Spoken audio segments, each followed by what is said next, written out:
A historic visit in Kinshasa. Pope Francis arrived in the DRC capital to wild cheers from thousands of Congolese citizens. He was expected here last July, but postponed his trip because of a knee injury. The visit of the 86-year-old pontiff has brought joy to many.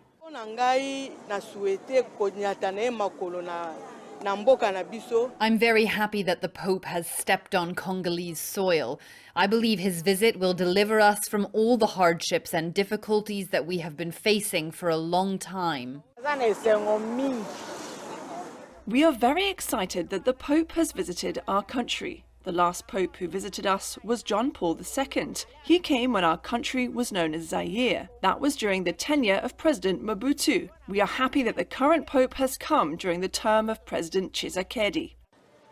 The DRC has a population of more than 90 million people. About half of them identify as Catholics. An armed conflict in the country's east has forced thousands of Congolese to flee their homes. Last year, the Pope had planned to visit the eastern city of Goma, but cancelled it due to an ongoing conflict between Congolese forces and the M23 rebels. The Pope is scheduled to meet victims of the conflict and the country's leaders to advocate for an end to the fighting. The visit of Pope Francis to the DRC comes 38 years after the visit of Pope John Paul II. The Pope is here for 3 days to preach peace and reconciliation amid an ongoing conflict that has displaced thousands of people in the country's east. Chris Sochamringa, SABC News, Kinshasa.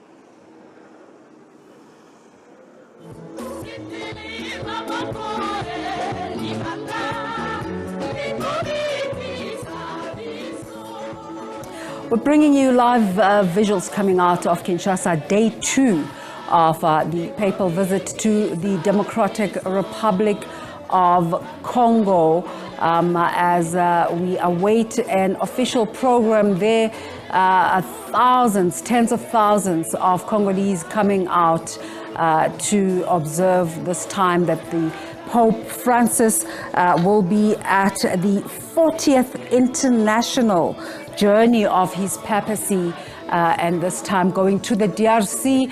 Of course, thereafter he'll be moving on to South Sudan with a message of peace. And I suppose that's the big question, the presence of the Catholic Pope Francis in these two countries. Will it be able to bring about peace? A country of about 70 million population, and 35 million of those said to be Catholic. Indeed, very large numbers of the people within the DRC who are of the Catholic faith. And as you can see, some of the religious leaders there representing the Catholic faith there as they start to bring in the Pope. But a great representation from the DRC itself. There's the Pope there ready to I suppose be accepted and to speak to the crowds that have gathered. You would know that the government of the DRC had also given the population or the citizens there a day off for them to observe this visit by the Pope.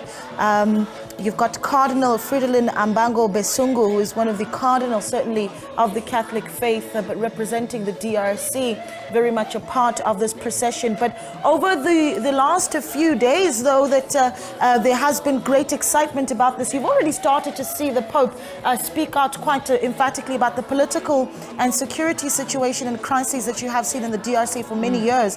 The Pope having come out in strong words, using words like "stop choking the DRC" and calling for an end to the economic, what he's termed the economic colonization of the DRC.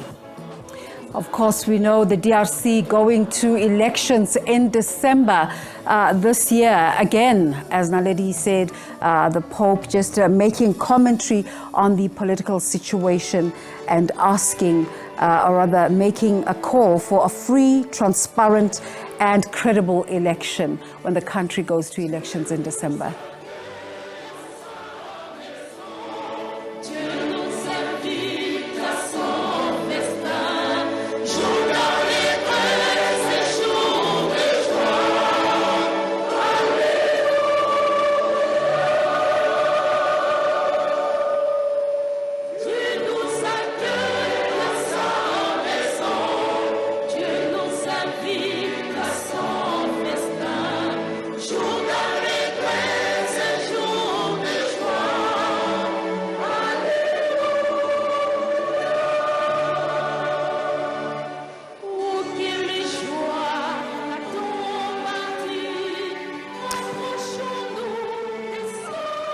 It is not a mind to be stripped or a terrain to be plundered. Stop choking Africa. Those were the very poignant words of the Catholic pontiff, received with great applause in a country that has seen conflict for decades, certainly over some of its mineral resources. He went on to say, it is a tragedy that these lands and more generally the whole African continent continue to endure various forms of exploitation.